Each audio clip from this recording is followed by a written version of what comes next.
1, 0. Let us go live together.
Apakah dimulai? Shalom. Iya, Pak, sebentar. Shalom. Selamat malam, Bapak, Ibu, dan saudari yang dikasihi Tuhan Yesus. Pada malam hari ini kita akan bersama dengan Pendeta Dr. Juanda ya. Ya. Pak Pendeta akan sharing kepada kita semua ya tentang keunikan pernikahan Kristen.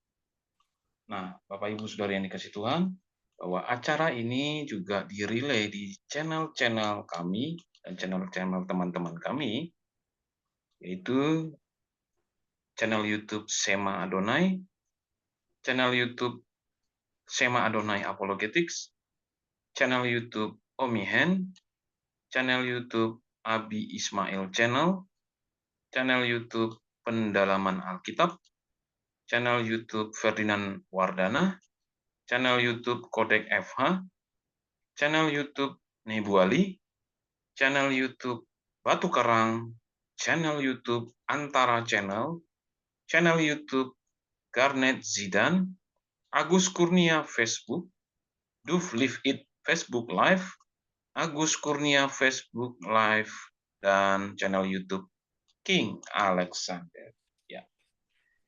Bapak Ibu Saudara yang kasih Tuhan, saya mau sapa pembicara kita, narasumber kita malam hari ini yaitu Pendeta Dr. Juanda. Shalom, selamat malam Pak Pendeta. Apa kabar? Shalom Pak Kodeks, apa kabar Bapak Ibu sekalian dimanapun suara saya bisa dijangkau hari ini?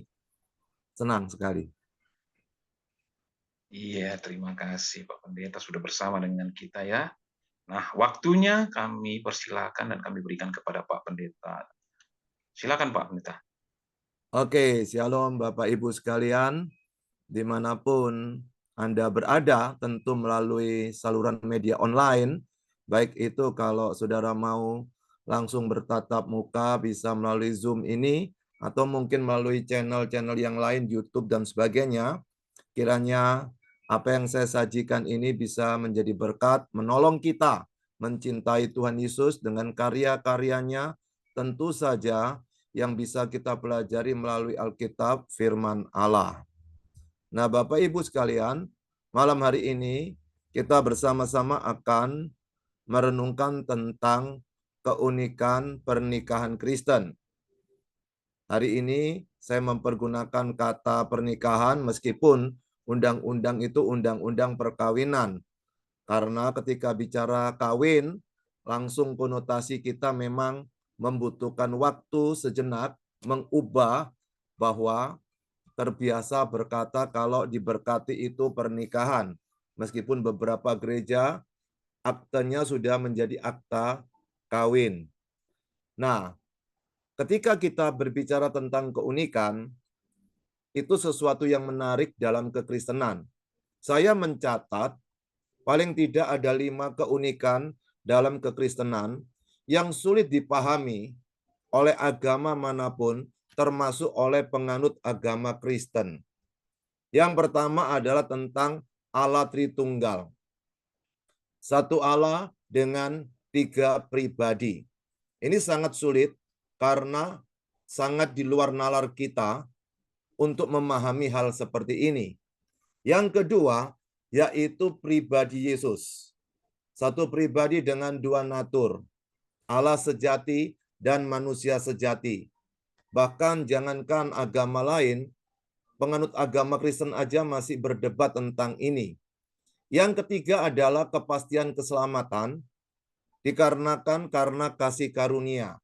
Kita tidak terlalu tertarik jikalau keselamatan karena kasih karunia, karena kita lebih suka berjuang, berusaha sendiri untuk bisa mendapatkan keselamatan. Karena itulah tradisi dari umat manusia dalam mencari Tuhan Allah sepanjang sejarah peradaban. Yang keempat, yaitu tentang nikah anti cerai. Nah, ini yang akan kita renungkan sejenak, tetapi saya tidak akan menyinggung tentang perceraian karena itu materi tersendiri lagi. Tapi yang kelima adalah kepastian hidup kekal, ada jaminan. Saya kemarin menguburkan seseorang, kemudian saya berkata, biasanya kan orang suka berkata begini, sekarang almarhum di peristirahatan terakhir, tapi saya ubah menjadi transit. Kenapa? Karena kuburan itu cuma transit tubuhnya. Jikalau kita percaya tentang kebangkitan tubuh, maka di situ suatu hari akan mengalami kebangkitan. Dan ini sulit sekali dipahami oleh rekan-rekan saudara-saudara kita, bahkan yang beragama Kristen sekalipun. Makanya jangan kaget berapa banyak orang katanya beragama atau khususnya orang beragama Kristen, tapi ketika kehilangan seseorang, dia bisa marah-marah sama Tuhan, bisa emosi, bisa jengkel sama ahli medis jikalau dia tidak mendapatkan jalan keluar untuk orang yang dicintai. Jadi paling tidak ada 5 keunikan yang saya temukan khususnya di dalam kekristenan. Bahkan seperti saya katakan di awal tadi, jangankan umat beragama non-Kristen, umat yang beragama Kristen pun sulit juga untuk menikmati kelima yang saya sebutkan di atas. Tapi saya tidak akan panjang lebar untuk menjelaskan tentang keunikan selain daripada soal pernikahan Kristen. Nah, Bapak Ibu yang dikasihi Tuhan, keunikan dalam pernikahan Kristen itu perlu menjadi sebuah perenungan bagi kita. Sebentar ya, kenapa kok nggak keluar ya? Iya, pas share screen ya, Pak ya. Oh ya, oke, sudah keluar ini. Nah, saya akan berbagi melalui PPT yang saya sediakan ini. Tentu saja tidak semua bisa tercakup di dalamnya, dan untuk tidak membuat kita jenuh, bosan, maka kemampuan manusia itu maksimal untuk duduk manis. Biasa kalau di gereja itu 40 menit, apalagi kalau di depan media sosial, mungkin Anda menonton melalui Android, HP, ataupun iPhone, ataupun melalui laptop, itu 30 menit itu susah untuk menjaga konsentrasi, apalagi jikalau ada gangguan di sekitarnya. Itu sebabnya saya tidak akan berbicara terlalu lama. Mungkin ada tanya jawab Q&A, Anda bisa berinteraksi, itu lebih menarik mungkin. Karena siapa tahu itu yang menjadi kebutuhan dari Bapak Ibu sekalian. Dan saya sudah berbicara ngalor ngidul, utara selatan, tapi mungkin tidak akan ada sesuatu yang mengesankan. Oke, saya akan berbicara sekitar 25 sampai 30 menit. Jadi mohon Bapak Ibu bisa beserta atau bersama-sama selama waktu itu. Nah, Bapak Ibu yang dikasihi Tuhan, hari ini kita akan bersama-sama merenungkan tentang keunikan pernikahan Kristen. Bukan keantikan, tapi unik. Uniquely. Sesuatu yang beda, yang tidak sama. Bahkan saya katakan tadi ada 5 hal tentang keunikan-keunikan di dalam kekristenan. Sampai detik ini saya berbicara, itu banyak yang tidak bisa bersepakat. pada waktu kita bicara tentang pernikahan, maka ada kemungkinan 4 hal alasan mengapa orang nikah. Ada yang karena terpaksa, ada yang dipaksa, ada yang transaksional, ada yang cinta. Yang terpaksa itu contoh hamil di luar nikah, maka bisa terpaksa menikah. Atau mungkin dia menghadapi satu bentuk pertikaian gara-gara konflik dengan orang tua, maka lebih suka dengan pacarnya. Bisa terpaksa dia menikah. Tetapi intinya terpaksa ini adalah keputusan orang tersebut. Jadi keputusan orang yang mau tidak mau harus menikah. Jadi ada tekanan dari luar atau tekanan dari situasi dan kondisi atau lingkungan sekitarnya yang membuat akhirnya orang tersebut mengambil keputusan untuk menikah. Namun jikalau dipikir secara nalar sehat, mungkin ingin ditunda. Tetapi apa daya, tidak bisa menundanya. Itu yang saya katakan terpaksa. Saya tidak tahu apakah teman-teman yang menikmati ini ada yang terpaksa menikah.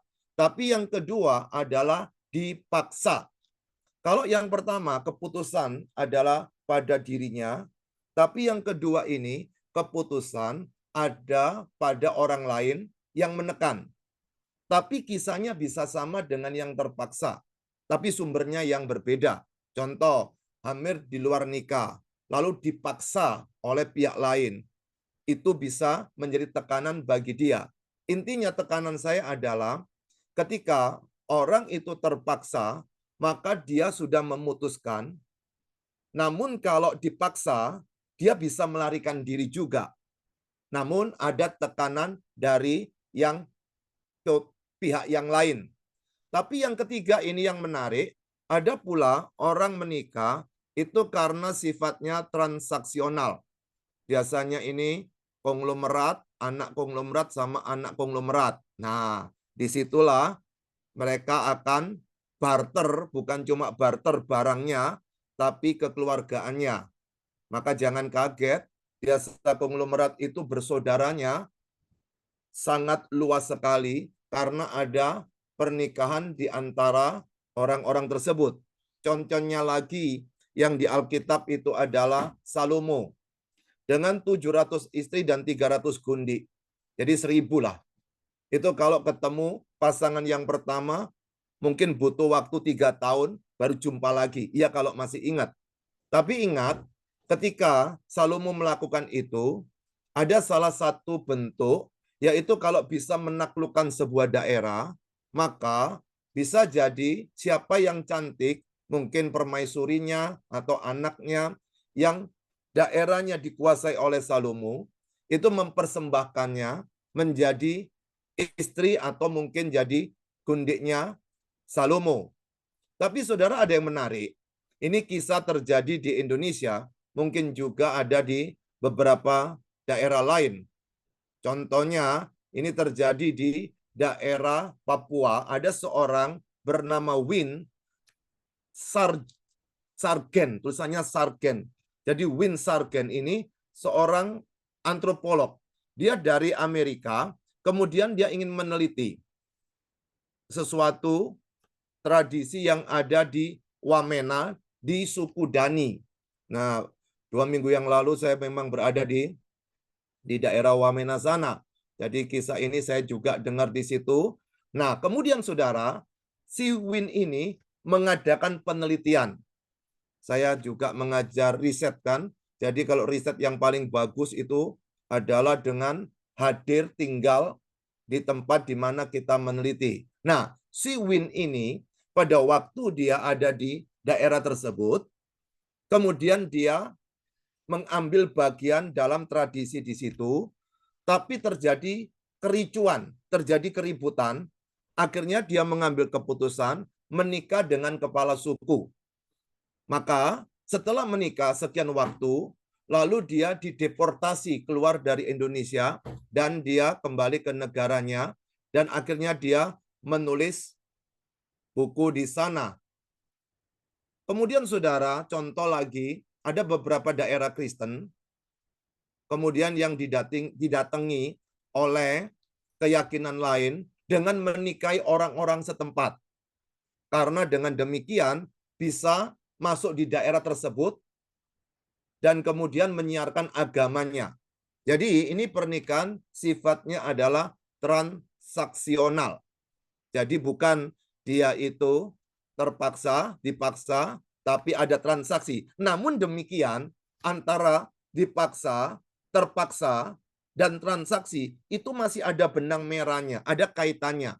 Mungkin dia nggak mau pergi untuk menikahi kepala suku tertentu, tapi demi keyakinan agamanya, maka dia merelakan untuk menikah dengan suku tersebut. Akhirnya apa? Bisa meluaskan untuk menjadikan daerah itu penganut agama yang diyakininya. Tapi yang keempat adalah orang menikah karena cinta. Ini yang menarik untuk bisa menyatukan dua orang yang berbeda. Ada orang berkata kepada saya seperti ini, saya mau cari pasangan yang bisa memahami saya.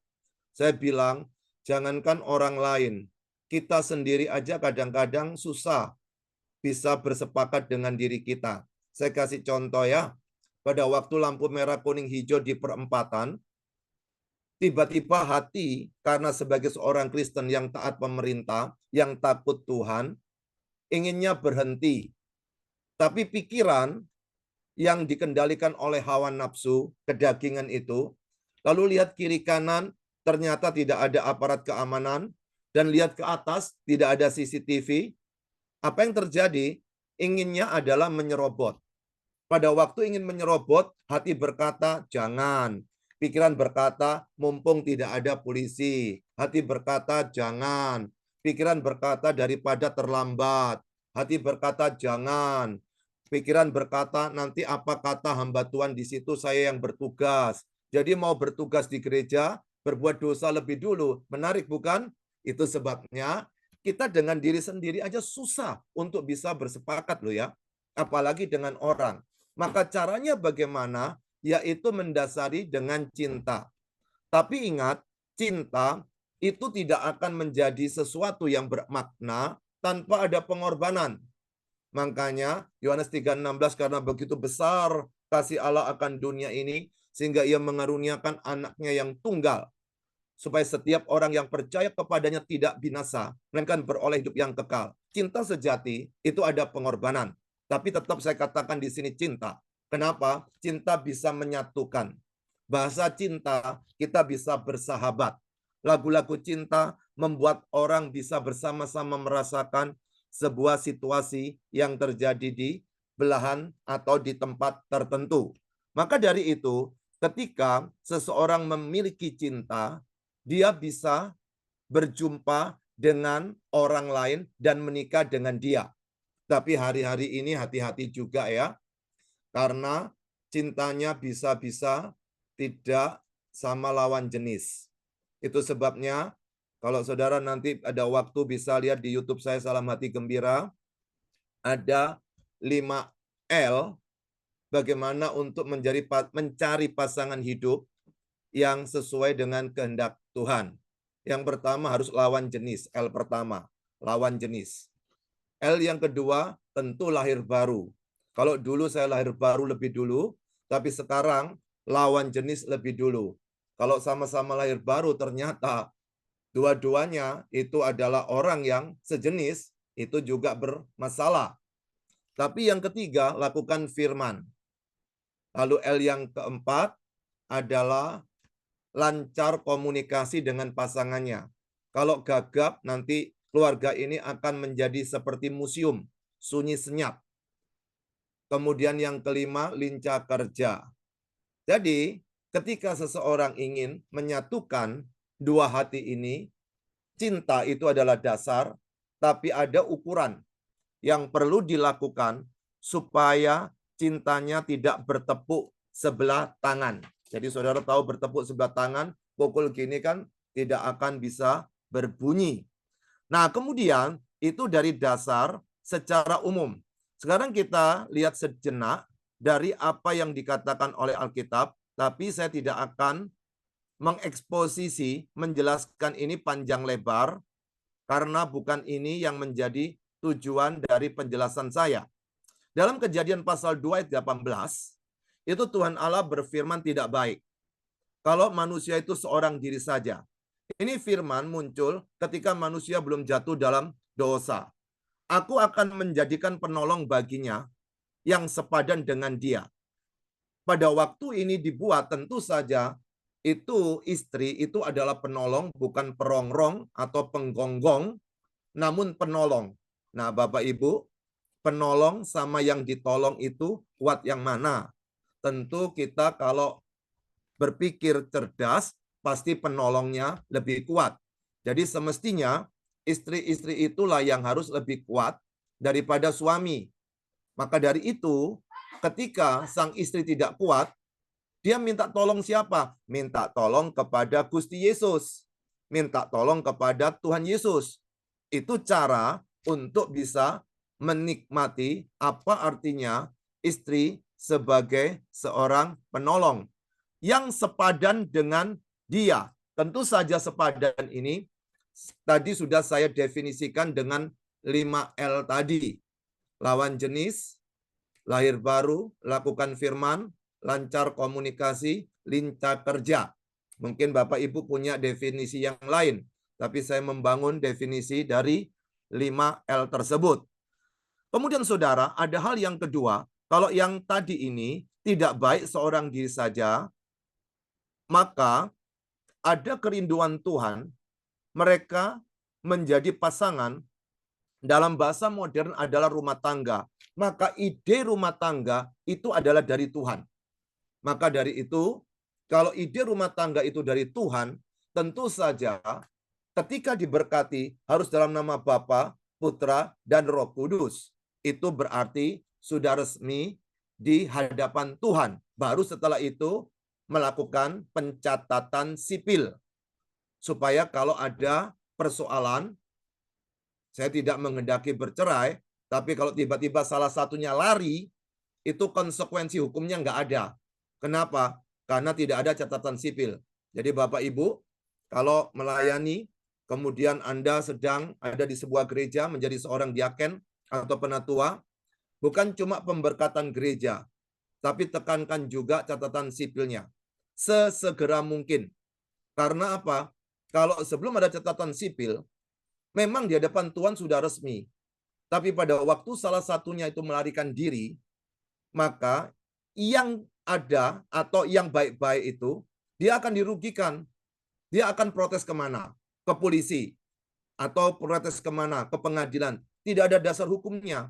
Dasar hukumnya adalah pelaporan ke catatan sipil. Tapi hal yang kedua, itu ada di dalam Matius pasal 19, ayat 10 sampai 12. Dalam bagian ini seringkali teks Matius itu di awalnya biasa dipakai oleh orang-orang yang masih menyepakati adanya perceraian karena ada kata kecuali. Tapi saat ini saya tidak terlalu menyinggung tentang kecuali karena zina. Tapi di dalam ayat yang ke-10, 11 dan 12 itu ada hal yang menarik. Perhatikan apa yang saya beri warna orange tersebut. Dalam Matius pasal 19, ayat yang ke-10 hingga ayat yang ke-12 dikatakan sebagai berikut. Murid-murid itu berkata kepada Yesus, jika demikian halnya hubungan antara suami dan istri, lebih baik jangan kawin. Nah, itu usul mereka. Lalu ayat yang ke-11, akan tetapi ia berkata kepada mereka, Yesus yang berkata kepada mereka, tidak semua orang dapat mengerti perkataan itu. Jadi kalau Bapak Ibu mau mengetahui ini cerita lebih utuh, bacalah ayat pertama sampai ayat yang ke-9, karena di atas ada konflik. Kalau belajar Alkitab itu perlu kita melihat satu konteks, satu perikop. Jangan diambil cuplikan-cuplikan tertentu, nanti seperti orang-orang yang menyerang kekristenan, biasanya hanya bermain, bukan di kontekstual, bukan secara keseluruhan, tapi cuma ayat demi ayat, menjadi ayatiah. Itu istilah yang mungkin untuk menjelaskan satu ayat saja. Ayat yang ke-11, akan tetapi ia berkata kepada mereka, tidak semua orang dapat mengerti perkataan itu. Hanya mereka yang dikaruniai saja. Makanya tadi saudara, saya berkata ada 5 keunikan. Yaitu tentang Allah Tritunggal, pribadi Yesus, kepastian keselamatan, nikah anti cerai, dan jaminan hidup yang kekal. Itu pasti. Itu hanya bisa dipahami oleh mereka yang dikaruniai. Ini saya garis bold, underline, supaya kita tahu kalau orang tidak dikaruniai nggak mungkin bisa. Kadang mahasiswa saya tanya gimana cara menjelaskan orang tidak percaya Yesus tentang Tritunggal. Saya bilang nggak bisa. Orang itu boleh pandai sekali menjelaskan tentang Tritunggal, tapi kalau orang itu tidak memiliki Yesus sebagai Tuhan dan Juru Selamatnya, tidak mungkin bisa. Tapi ingat, orang tidak mungkin bisa berjumpa dengan Yesus tanpa karya Roh Kudus. Maka pada waktu Roh Kudus bekerja, itu adalah kasih karunia yang Allah tunjukkan, lalu orang itu berjumpa dengan Yesus. Maka ketika dia sudah jumpa dengan Yesus, baru bisa menikmati Allah Tritunggal. Karena Allah Tritunggal itu kan 3 pribadi, Bapa, Putra, Roh Kudus. Pada waktu mau menikmati ketiganya ini, tentu saja orang tersebut harus meyakini Yesus itu Tuhan. Jadi kalau ada orang yang di luar sana tidak percaya Yesus itu Tuhan, dan Roh Kudus itu adalah Allah yang sejati, ya yang tidak percaya. Kenapa? Tidak mungkin bisa. Kita memang berjuang menjelaskan, tetapi ingat, tanpa ada kasih karunia, tanpa ada hidayah, taufik dan hidayahnya, itu orang tidak akan berjumpa dengan kebenaran apa yang dijelaskan oleh Alkitab. Nah, kembali lagi ke dalam kasus ini, ayat yang ke-12, ada orang yang tidak kawin. Nah, ini menarik ini ya. Tadi kalau kita lihat di dalam Kejadian pasal 2 ayat 18, tidak baik kalau manusia seorang diri saja. Aku akan menjadikan penolong. Berarti ini ada dorongan untuk menikah atau kawin. Tapi di bagian ini ada orang yang tidak kawin. Karena ia memang lahir demikian. Itu pertama. Dari rahim ibunya. Kemudian ada orang yang dijadikan demikian. Itu yang kedua. Itu sida-sida itu loh saudara. Yang kemudian kemaluannya harus dipotong karena menjaga permaisuri raja itu. Orang lain. Dan ada orang yang membuat dirinya demikian. Ya mungkin dia ada alasan tertentu. Dia tidak menikah. Mengambil keputusan. Karena kemauannya sendiri. Oleh hidup selibat ya. Oleh karena kerajaan surga. Siapa yang dapat mengerti, hendaklah ia mengerti.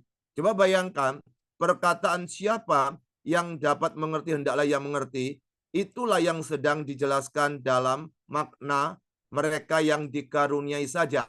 Saudara tahu inilah keunikan kekristenan, maka itu ketika engkau melayani seseorang, siapapun dia suami, istri, rekan-rekan, maka layani dengan cinta kasih. Kita tidak bisa memaksa, kita cuma bisa woro-woro. Kita cuma bisa menjelaskan. Tapi orang itu terima tidak terima. Bagaimana dia berhubungan, berrelasi dengan Sang Pencipta, dan dia menikmati kasih karunia tersebut.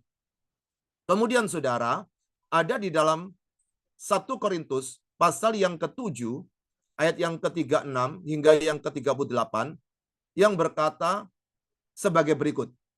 Tapi jikalau seorang menyangka bahwa ia tidak berlaku wajar terhadap gadisnya, ini ada konflik di atas juga, ayat pertama sampai 35, kalau Anda mau baca di situ. Jika gadisnya itu telah bertambah tua dan ia benar-benar merasa bahwa mereka harus kawin, baiklah mereka kawin. Kalau ia menghendakinya, hal itu bukan dosa. Jadi kawin ini kawin lagi ini. Ceritanya tentang menikah lagi dengan status khusus yang dijelaskan di dalam teks tersebut. Tapi kalau ada orang yang dipaksa untuk berbuat demikian, benar-benar yakin dalam hatinya dan benar-benar menguasai kemauannya, telah mengambil keputusan untuk tidak kawin dengan gadisnya, ia berbuat baik. Ayat yang ke-38. Jadi orang yang kawin dengan gadisnya berbuat baik, dan orang yang tidak kawin dengan gadisnya, dikatakan dalam teks itu, berbuat lebih baik. Maka dari itu, saudara yang dikasih Tuhan, ayat ini tidak berbenturan dengan ayat ini. Karena dengan jadi kalau Bapak Ibu ingin mengetahui, bacalah konteks Kejadian pasal 2, kemudian bacalah konteks Matius pasal 19, bacalah konteks 1 Korintus pasal yang ke-7, karena ceritanya ada di situ. Lalu sekarang kita sampailah kepada apa keunikan dari sebuah pernikahan Kristen. Nah, kita akan mencari tahu dari sebuah ayat aja. Sebab itu laki-laki akan meninggalkan ayahnya dan ibunya dan bersatu dengan istrinya. Sehingga keduanya itu menjadi satu daging. Ada 3 hal menarik Bapak Ibu.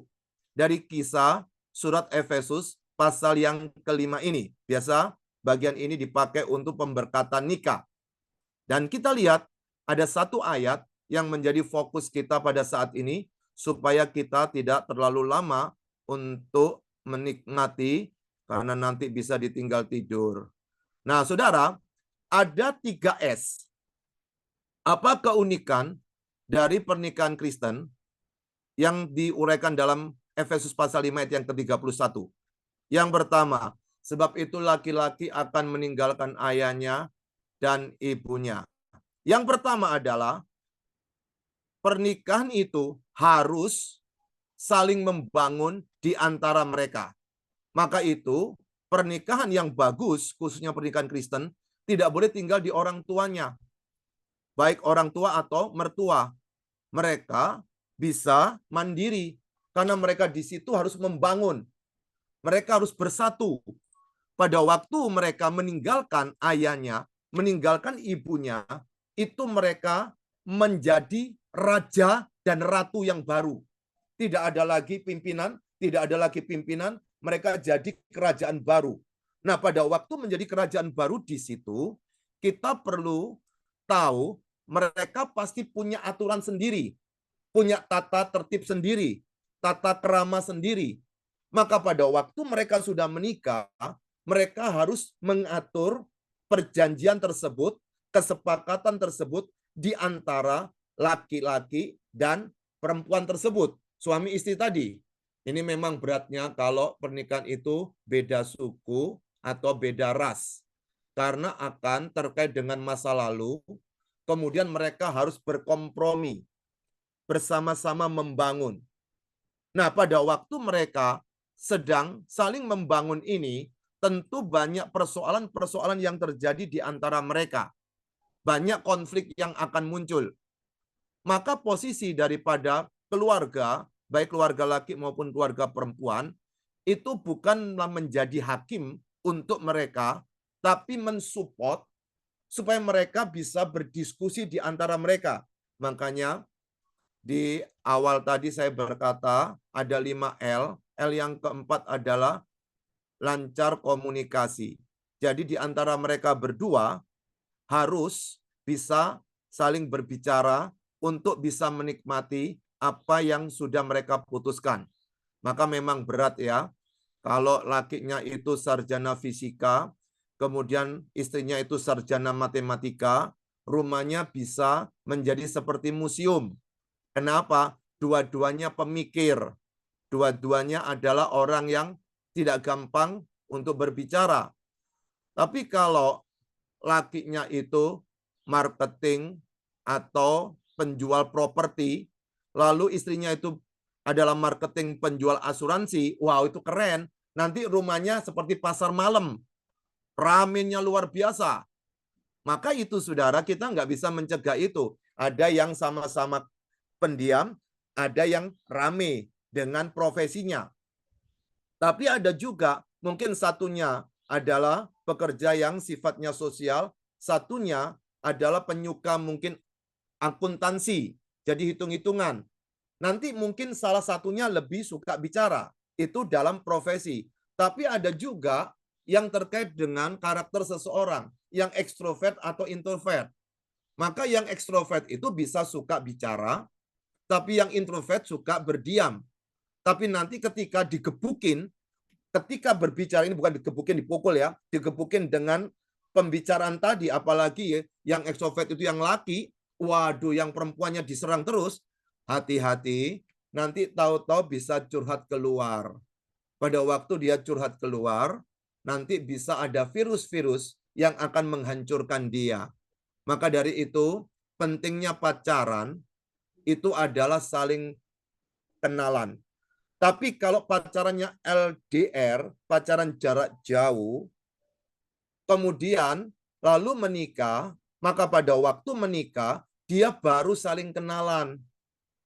Semestinya pada waktu menikah itu sudah saling membangun. Maka berbagai hal itu diselesaikan pada waktu masih pacaran. Bapak Ibu, saya pernah membatalkan 2 orang yang mau menikah. Padahal sudah tukar cincin, sudah pre-wedding, pre-wed, sudah pesan tempat, sudah kasih down payment di restoran. Tapi ketika saya konseling, mereka ternyata tidak mungkin bisa bersatu. Makanya dalam sesi pernikahan saya, itu ada 12 sesi. Salah satunya adalah saya memanggil orang tua laki dan orang tua perempuan secara pribadi dengan istri, kemudian berbicara dengan mereka. Saya cuma mau tahu bagaimana mereka mendidik anak ini. Karena pendidikan terhadap anak itu akan mempengaruhi nanti ketika membangun keluarga tersebut. Maka jangan kaget, apalagi zaman sekarang, saudara, anak-anak kita ini lebih pandai bicara tentang pengetahuan untuk hal-hal karena ada media sosial yang membuat mereka jadi pintar. Tapi ketika mereka harus sosialisasi, mereka akan mengalami sesuatu gangguan atau hambatan karena tidak terbiasa seperti kita dulu. Jadi kalau Bapak Ibu yang kelahiran tahun 60, 70, atau 80 lah, maka kita masih suka sekali untuk bisa dialog, masih bisa berhubungan dengan orang lain. Itu pun masih banyak terjadi perceraian pula. Lalu ada yang bertanya, Pak, gimana caranya supaya tidak terjadi perceraian? Sangat mudah sekali. Caranya adalah jangan menikah. Kalau tidak menikah, pasti tidak mungkin ada perceraian.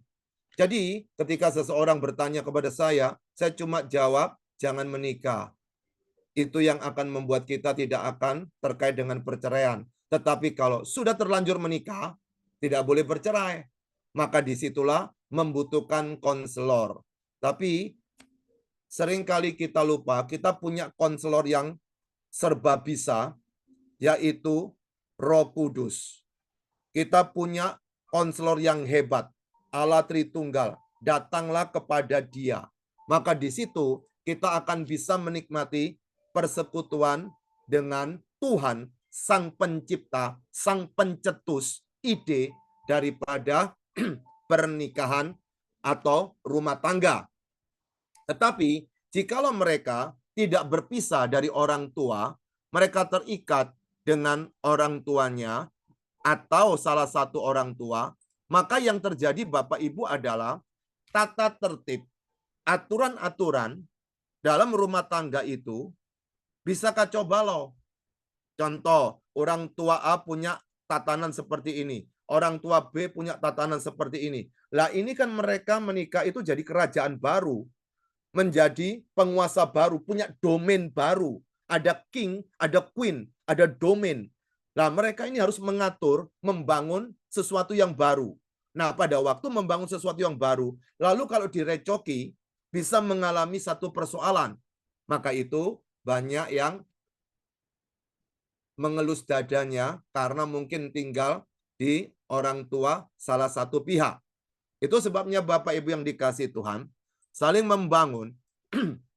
Itulah ide yang sedang ingin disampaikan melalui Efesus 5:31 saat mereka meninggalkan ayahnya dan ibunya. Artinya mereka harus berani ambil keputusan, tidak lagi dengan mereka, tapi mereka datang kembali. Makanya disinilah peran hamba Tuhan itu begitu penting saat memberikan konseling pranikah.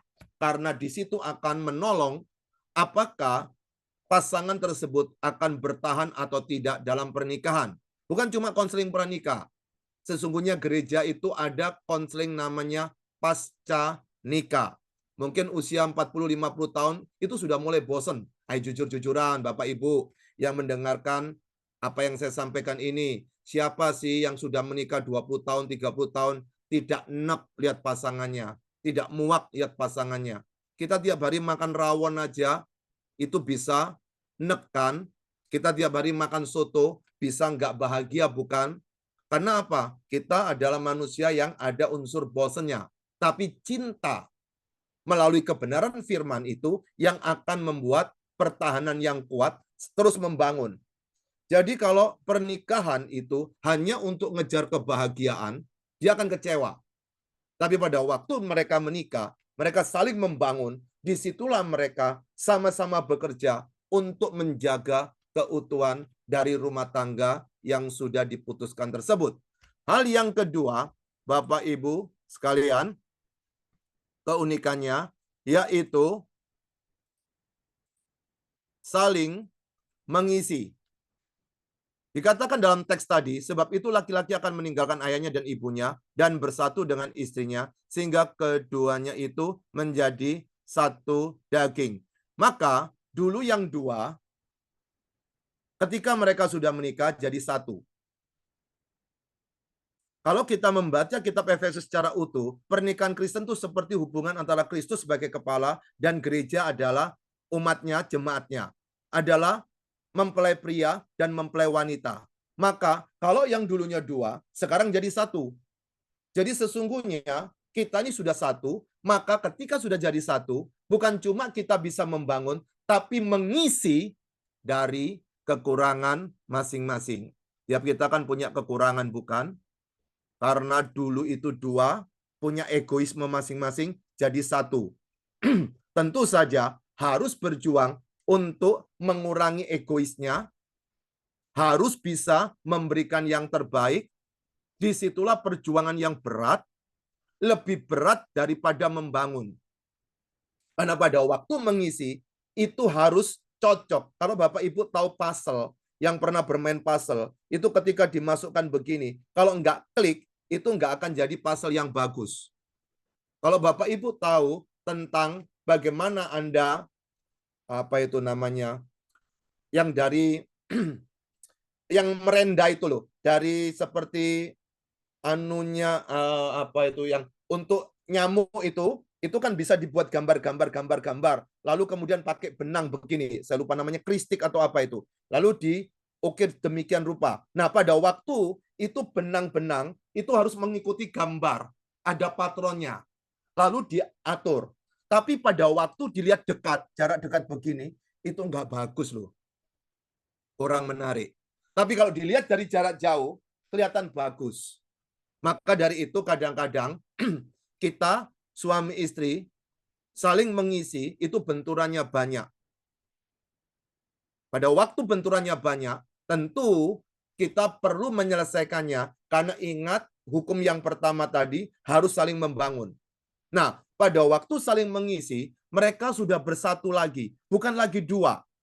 Makanya alangkah indahnya ketika menikah itu tidak ada harta masing-masing atau dalam istilahnya pisah harta. Kecuali kalau ada kaitannya dengan transaksi bisnis. Tapi kalau bukan bisnis, alangkah indahnya tidak ada pisah harta. Kenapa? Kalau memang sudah pisah harta, kan tidak saling percaya. Kenapa mesti menikah dengan dia? Kenapa harus bersatu dengan dia? Kenapa mengambil keputusan untuk membawa dia menjadi pasangannya? Kalau memang tidak percaya, buat apa? Harus bersatu. Kadang-kadang saya lucu juga dengan orang yang pisah harta. Maka dari itu kalau buka usaha, buka bisnis, pikirkan baik-baik supaya tidak melakukan tindakan kriminal sehingga ada penyitaan di situ. Maka pada waktu seseorang menikah, di situ dia harus berjuang. Satu, itu yang menjadi keputusan bersama. Makanya di rumah saya itu saudara tahu, gadgetnya ini tidak ada pinnya semua. Laptop semua tidak pakai pin. Semua bisa lihat, semua bisa buka. Kenapa? Karena kita satu keluarga.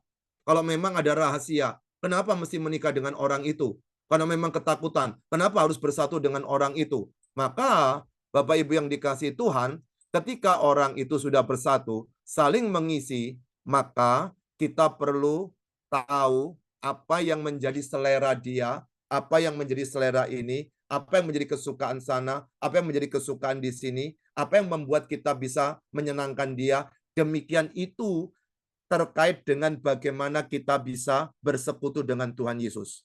Kalau kita tidak menjadi pelaku firman yang bagus, kita susah untuk bersekutu dengan Tuhan Yesus. Saya kasih contoh. Siapakah Bapak Ibu Saudara yang hobinya titip doa? Masa doa aja pakai calo, doa aja pakai maklar, sehingga ada, kalau kita lihat di channel-channel video itu ada Videotron, ada yang jalan kalau mau doa melalui nomor ini. Atau di gereja-gereja, kalau mau doa melalui nomor ini juga. Loh kenapa? Itu kan Bapamu sendiri. Kenapa kok nggak mau ngomong sendiri? Komunikasinya nggak lancar ya dengan Bapa di surga. Kalau komunikasi nggak lancar dengan Bapa di surga, kemudian kita cuma berharap orang lain yang mendoakan kita untuk dapat mujizat, kita nggak bisa menikmati persekutuan dengan Tuhan kita Yesus Kristus. Karena kita terpisah jauh. Tapi kenapa ketika mati kok ingin bersekutu dengan Dia?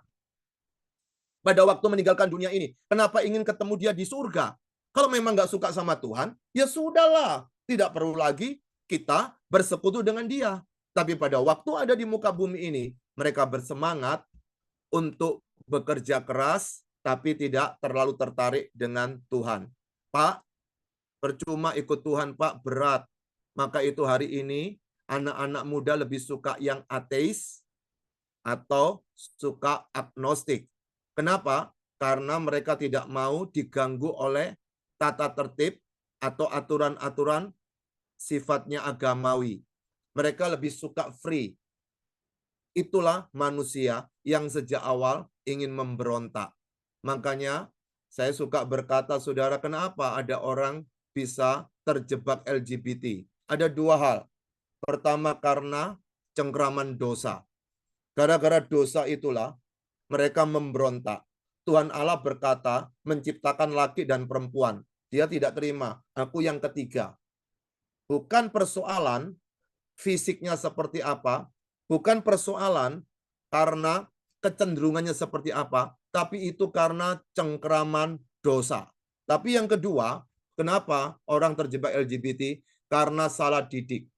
Cara didik. Ketika salah didik atau cara didiknya keliru, kita seringkali kan meremehkan. Waktu masih kecil, kalau dia laki, jalannya lembeng-lembeng, kita anggap jadi lucu, bahkan hari ini jadikan konten untuk media sosial kita masing-masing. Kenapa? Karena dianggap lucu.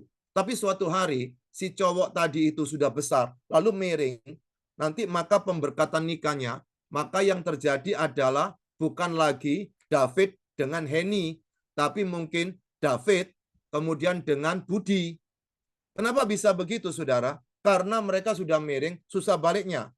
Demikian pula ketika punya anak cewek pada waktu masih kecil, jangan gara-gara irit sampo, lalu rambutnya dipotong model laki. Atau mungkin kepingin punya anak laki, lalu modelnya dipotong model laki. Akibatnya ketika nanti sudah besar, susah lagi untuk dikembalikan. Nah, itu sebabnya Bapak Ibu yang dikasihi Tuhan, ketika seseorang sudah menikah, lalu dia bersatu dengan istrinya, saling mengisi, termasuk kesepakatan bagaimana caranya untuk mendidik anak-anak supaya takut akan Tuhan. Ketika mereka takut akan Tuhan, mereka bisa menikmati persekutuan keluarga yang sedang dibangun dengan kepalanya adalah Tuhan Yesus Kristus. Dan yang terakhir, Bapak Ibu yang dikasihi Tuhan, saat ini adalah di bagian teks tersebut, tapi bagian bawah. Sebab itu laki-laki akan meninggalkan ayahnya dan ibunya dan bersatu dengan istrinya, sehingga keduanya itu menjadi satu daging, saling menjaga. Kenapa? Karena mereka bukan cuma bersatu, tapi menjadi satu daging. Siapakah di sini yang pernah lidahnya kegigit sama giginya sendiri? Sakit bukan? Apakah engkau langsung potong itu giginya? Tidak bisa, karena ini tubuh kita. Siapakah di sini yang pernah berjalan, lalu kakinya kena kakinya sendiri, kemudian terjatuh? Apakah akan memotong kaki yang satunya lagi karena sudah mengganggu kaki yang satu lagi? Tidak bisa, bukan? Nah, pernikahan Kristen itu harus saling menjaga karena keduanya menjadi satu daging. Makanya Kekristenan tidak mengenal kawin lebih dari satu. Harus hanya satu. Tidak ada poligami. Karena itu harus saling menjaga sampai maut memisahkannya. Pada waktu saling menjaga, itu diawali dari prinsip pertama. Dia membangun. Yang kedua saling mengisi. Tapi yang ketiga saling protect. Saling menjaga. Kenapa? Karena pada waktu saling menjaga, kedua-duanya itu adalah kebersamaan yang sudah tidak bisa dipisahkan lagi. Kalau dalam seks itu, tubuhmu dan tubuhku itu jadi satu. Maka itu saudara, ketika menikah kalau mendapatkan pasangan yang hypersex, itu memang perjuangan berat. Karena ketika salah satu pasangannya lelah, capek, lalu tiba-tiba yang satunya minta, karena sekarang bisa jadi sudah ada aturannya, ada undang-undang. Kalau sampai memaksa pasangannya, padahal dia tidak ingin hubungan seks, itu bisa kena kasus juga. Itu sebabnya Bapak Ibu yang dikasih Tuhan, pernikahan Kristen yang unik ini, itu ingin membawa sebuah keluarga, itu seperti jemaat yang datang mengabdi kepada Tuhan. Jadi melalui keluarga tersebut, mereka bukan cuma saling membangun di antara mereka, tapi mereka juga saling mengisi dan juga saling menjaga. Nah, Bapak Ibu yang dikasih Tuhan, pada waktu mereka saling menjaga, itu supaya tidak terjadi perceraian. Perhatikan baik-baik tangan ini. Pada waktu mereka berdua jadi satu, lalu diberkati di hadapan saksi, saksinya kan Bapa, Putra, Roh Kudus, lalu di bawah ini disaksikan oleh para pemimpin gereja, oleh umat, oleh fotografer, oleh lighting, oleh yang tukang lampu, mungkin siapa lagi yang restoran, mereka sudah bersatu. Tapi suatu hari, yang bawah ini kan bisa berpisah. Kalau tidak dijaga, pengadilan bisa memisahkan. Tapi pertanyaan, yang atas ini loh, siapa yang memisahkan? Yang atas ini kan diikat oleh Tuhan sendiri. Siapa yang bisa memisahkan ini? Yang misah, yang bawa aja. Makanya perlu dijaga. Kalau tidak dijaga, pasti akan berantakan. Oleh sebab itu menjaganya, harus tahu posisi pasangannya. Contoh pasangannya pencemburu. Maka perlu berhati-hati supaya tidak mengecewakan pasangan tersebut yang adalah pencemburu tersebut. Mungkin pasangannya itu posesif. Karena berpikir bahwa dia harus bisa menikmati apapun yang dikerjakan, dia ingin tahu. Maka yang terjadi adalah pasangan tersebut harus bisa menjaga relasi dengan pasangan tersebut. Mungkin itu dari saya pada malam hari ini. Sepertinya sudah 30 menitan apa yang saya presentasikan. Ingat baik-baik, keunikan keluarga Kristen itu bisa terjadi dengan 3S. Pertama harus saling membangun. Kedua saling mengisi. Dan terakhir saling menjaga. Tuhan Yesus memberkati. Saya kembalikan waktu dan tempat kepada Bapak Kodeks. Silakan Pak. Terima kasih Pendeta Dr. Juanda yang Kasih. sharing kepada kita tadi ya materinya tentang keunikan pernikahan Kristen. Sebelumnya, nah Bapak Ibu nanti ada sesi Q&A ya. Bapak Ibu terlebih dahulu raise hand. Saya akan persilakan kepada Bapak Ibu yang raise hand untuk berbicara. Nah sebelumnya saya mau informasikan juga kepada Bapak Ibu bahwa Pak Pendeta Dr. Juanda ada ininya Pak, YouTube channel beliau ya. Nah, ini. Ya. Jadi Bapak Ibu Saudari yang dikasih Tuhan, mari Bapak Ibu yang ada di screen saat ini ya, Salam Hati Gembira nama channel YouTube beliau ada di sini di screen sekarang. Silakan Bapak Ibu Saudari yang subscribe ya, subscribe, like atau juga komen dan like ya. Dan juga bukan hanya di YouTube ya Bapak Ibu Saudari, juga ada di TikTok loh. Nah, silakan. Oke, itu dia channel YouTube Pendeta Dr. Juanda dan TikToknya. Lalu kembali ke Q&A ya. Sudah ada yang raise hand ini Pak Pendeta. Ya, silakan. Ibu Rahel ya, Rahel. Untuk saya.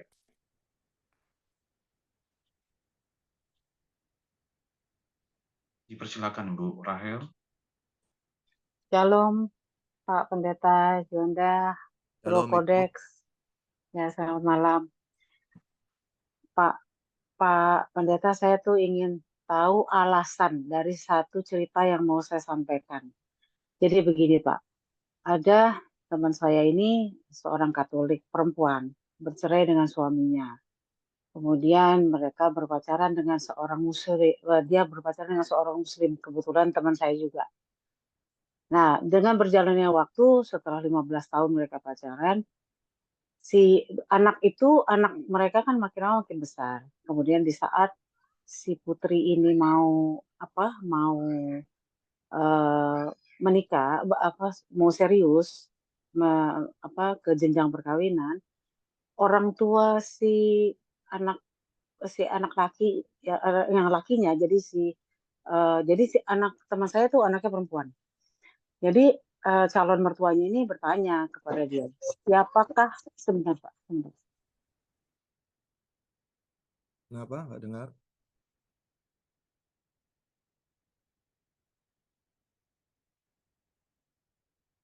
Bu Rahel, diteruskan Bu. Putus ya. Tersentuh itu kayaknya. Mute akhirnya. Termute kah? Iya, kayaknya. Oh, atau ada ini. Ada yang sedang beliau ini ya. Oke. Tadi sebelum ke ini ya, ke Bu Rahel lagi, nanti mau teruskan. Saya coba mengingatkan kembali ya. Ternyata Halo. ada keunikan. Ya, halo. Oh, udah lanjut ya Bu. Oke, Iya. silakan Bu. Kemudian jadi tadi ada ini sedikit. Kemudian si anaknya putrinya ini kan mau merit, rencana merit. Tapi calon mertuanya bertanya, itu siapa laki-laki yang bersama ibumu, bapakmu atau bukan? Terus dia bilang bukan, itu om, gitu.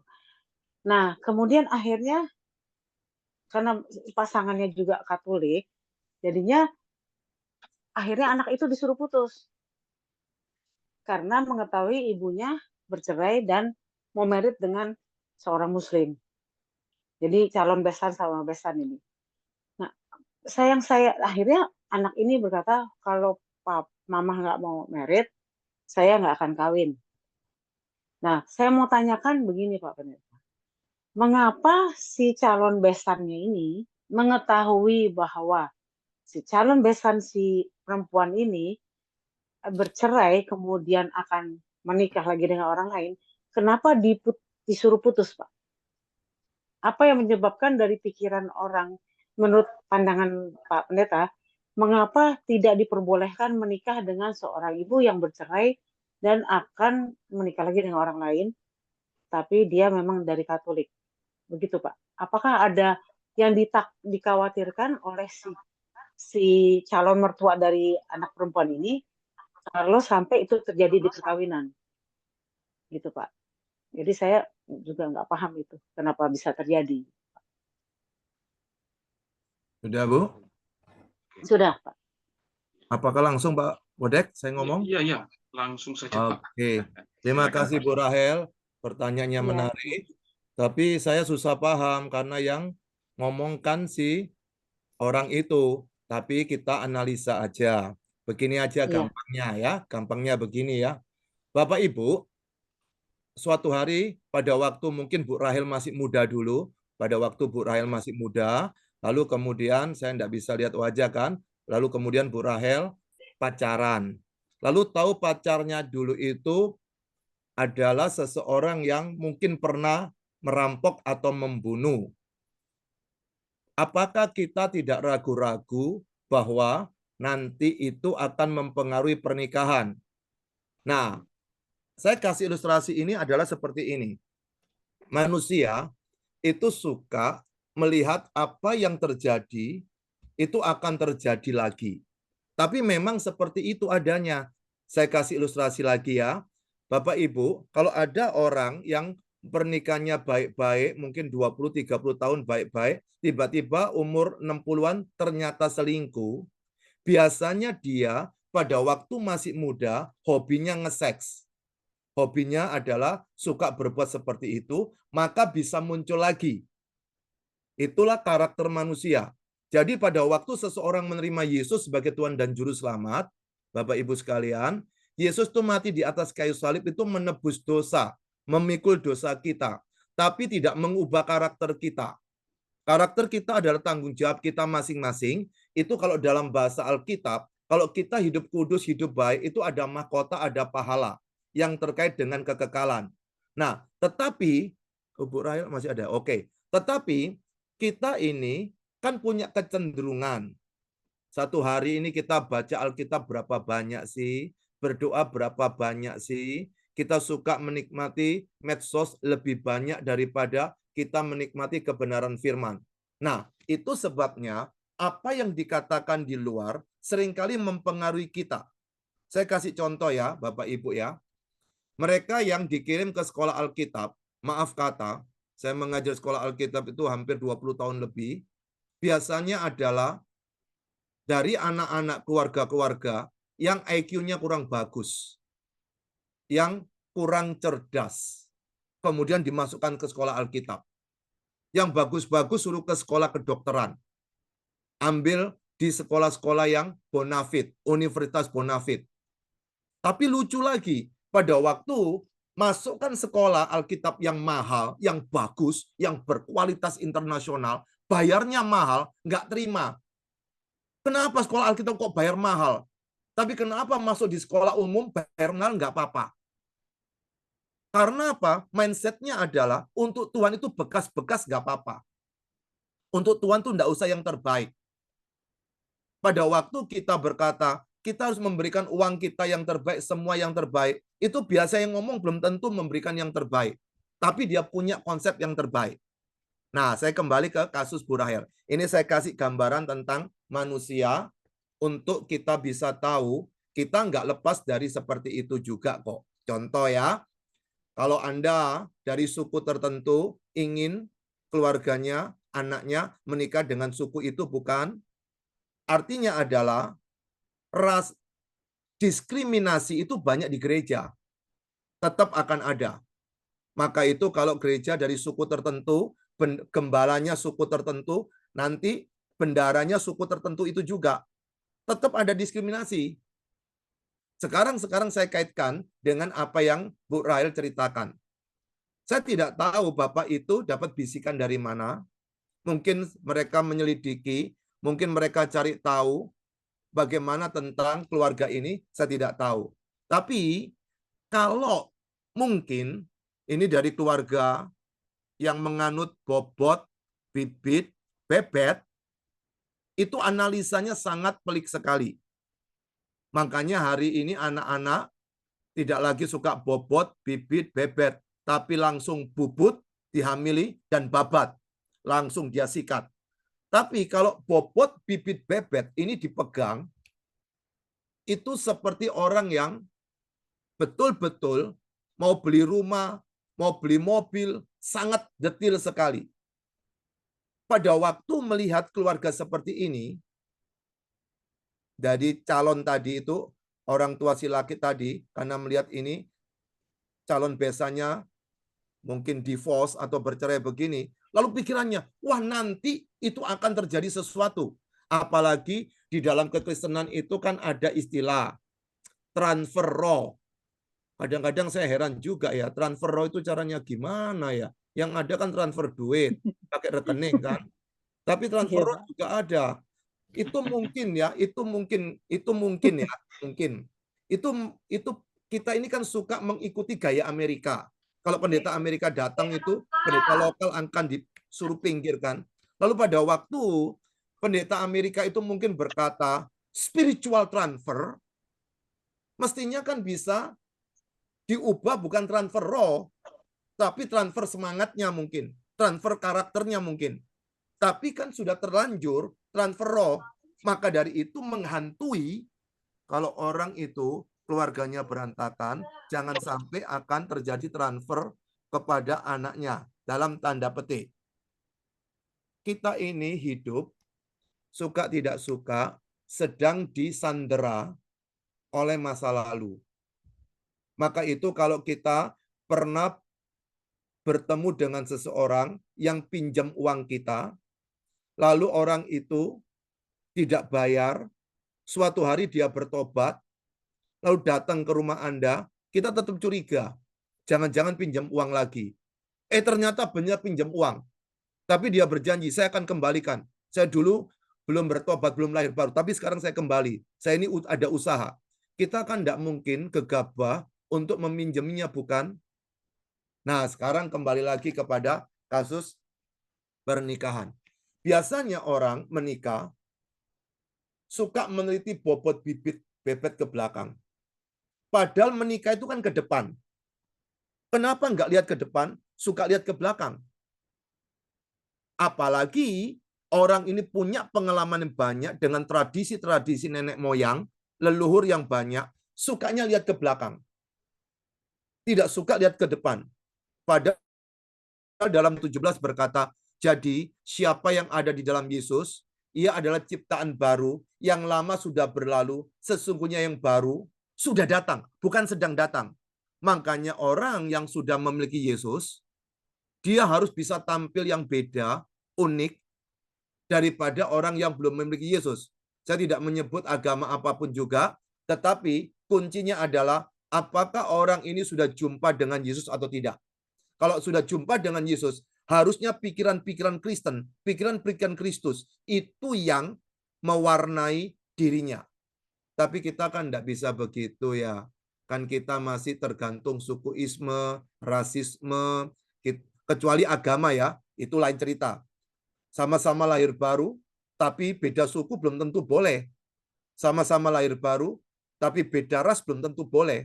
Sama-sama lahir baru, nanti yang perempuannya kaya, yang lakinya miskin, belum tentu boleh. Itu kenyataan Bapak Ibu sekalian.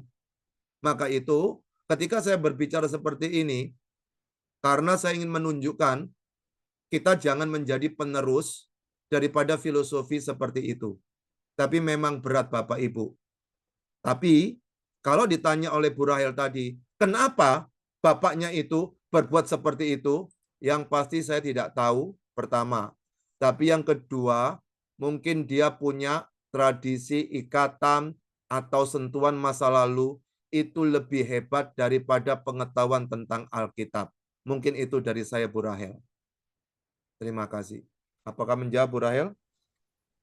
Sebentar. Bu Rahel, oke, ini Pak. Ya. Bu Rahel, gimana? Pak Pendeta, apakah tidak bukan karena dia seorang Katolik dan bercerai dan mau menikah lagi dengan orang lain? Apakah itu ada pengaruh dari pikiran dari calon besannya itu? Mungkinkah Bisa jadi, seperti Bu. itu? Bisa jadi. Tapi ingat, Bu, ketika seseorang mengenal kebenaran, bukan cuma yang Kristen ya, bukan cuma yang Kristen ya, tapi orang yang cara berpikirnya itu progresif ke depan, dia tidak akan gampang terjebak dengan simbol-simbol, tradisi, agama, atau apapun juga. Nah, kalau yang itu bisa, iya, bisa enggak, Bu. Karena saya tidak tahu apa yang mempengaruhi dia sampai bisa seperti itu.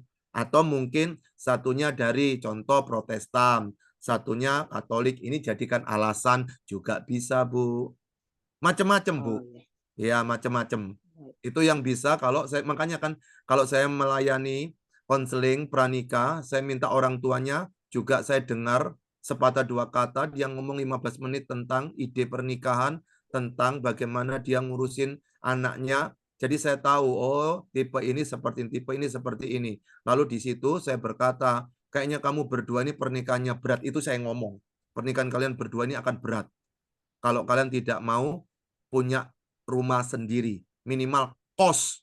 Meskipun kamu punya rumah, pasanganmu punya rumah, tapi kalau sudah menikah, lebih bagus ngekos untuk bisa menerapkan Efesus 5:31 tadi. Itu dari saya, Bu Rahel. Oh ya, baik Pak Pendeta. Terima kasih untuk Terima kasih, Bu penjelasannya. Rahel. Tuhan memberkati. Ya, shalom. Tuhan memberkati. Shalom. Oke, lanjut ya Pak Pendeta. Ini ada Ibu Anna Chan. Silakan. Silakan Bu. Nah, Ya, shalom, selamat malam Pak. Shalom, Bu Ana. Iya, saya tadi dengar Bapak bobot, bebet, bibit ya. Tuh. Ya. Saya juga nggak tahu sih Pak. Maksudnya gini, anak saya dia pacaran dengan yang beda agama. Dia Buddha ya, cowoknya Buddha. Tetapi saya bilang sama dia, sama anak saya, Mama mau kamu bawa dia ikut Kristus. Karena kalau misalkan dia tidak kenal Yesus atau tidak takut sama Tuhan, takutnya nanti dia melakukan hal-hal yang seperti di luar sana lah, saya bilang gitu. Maksudnya seperti yang terjadi pada saya. Karena memang rumah tangga saya memang nggak bagus ya Pak, dan saya pisah dengan suami. Maka dari itu saya menganjurkan kepada anak saya supaya dia bawa cowoknya itu kenal Kristus gitu, supaya dia juga terima Yesus ya. Jadi dia takut kan, kalau setidaknya dia mau macam-macam pasti dia takut dong dengan Tuhan kan, seperti itu ya Pak ya. Tapi saya sempat bilang gini juga Pak sama anak saya, kalau misalkan kamu bisa bawa cowok kamu itu kenal Tuhan, itu maksudnya di surga itu pasti tepuk tangan karena ada yang terima Yesus, saya bilang gitu Pak. Ya. Lalu saya bilang, apa kamu mau keluarga dari calon kamu itu tidak kenal Tuhan dan menyembah berhala, saya bilang gitu kan. Mama sih cuman anjurin aja, yaitu kembali lagi ke kamu, kata saya kan gitu Pak. Dan puji Tuhan sih cowoknya mau pergi ke gereja, tetapi dia belum belum menerima Yesus. Nah, kenapa saya juga menganjurkan anak saya begitu? Karena saya nggak mau gitu ya Pak, apa yang saya alami terjadi pada anak saya gitu loh Pak. Kan seperti yang tadi Bapak juga ada bilang bahwa misalkan orang itu melakukan berhubungan lah sebelum nikah sebelumnya dengan orang lain, kemudian di pernikahannya di umur 50 atau bagaimana mereka selingkuh atau gimana, nah itu kan kembali lagi ya Pak. Nah karena suami saya tuh begitu dulu, kami pacaran tuh baik-baik saja gitu ya, dan nggak ada masalah. Tetapi saya juga nggak tahu kami nggak punya masalah dan akhirnya kami pisah. Nah, saya lihat anak saya tuh pacaran dengan pacarnya ini, dia baik-baik saja gitu loh Pak. Dan itu ya sebenarnya agak khawatir juga ya saya, namanya seorang ibu gitu kan Pak. Apakah itu bisa terjadi seperti yang kita takutkan atau bagaimana itu Pak? Terima kasih Pak buat solusinya. Oke, terima kasih Bu Ana Chan. Prinsip pertama, karena saya sebagai pendeta, maka pasangan yang tidak sepadan itu pasti tidak dikehendaki Tuhan menurut Alkitab yang saya imani adalah dasar kebenaran. Jadi, kalau dia tidak sama-sama lahir baru, itu pasti sudah melanggar firman Tuhan. Ini bukan bicara masalah fanatik atau tidak, tapi saya menjelaskan saya adalah hamba Tuhan, maka saya jelaskan seperti yang saya katakan barusan tadi ini. Tapi yang kedua, kalau mereka menikah dengan yang beda agama, pasti akan ada aturan tata tertib, syariat, hukum-hukum yang berbeda. nanti di antara mereka berdua aja akan mengalami konflik yang berat. Sama Kristen aja konflik berat kok. Apalagi kalau bukan sama satu keyakinan, beda keyakinan. Prinsipnya beda semua, tidak akan sama. Maka pada waktu nekat menikah seperti itu, maka yang terjadi harus makan hati, harus hatinya terus dijaga baik-baik supaya apa? Tidak bertengkar. Karena apa? Karena frame of reference and field of experience, pengalaman yang di sini ini itu berbeda, Pak, Bu. Nggak sama.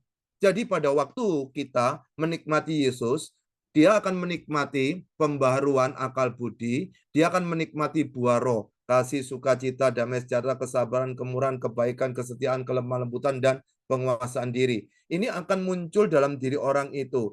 Berbuahnya tergantung keputusan orang itu. Tapi kalau yang satunya tidak memiliki itu kalau kunci nggak akan masuk pada bidangnya.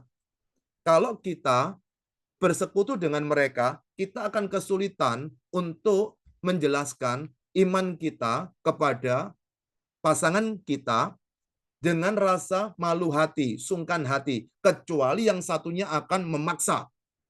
Tapi yang kedua, bagaimana dengan pendidikan anak?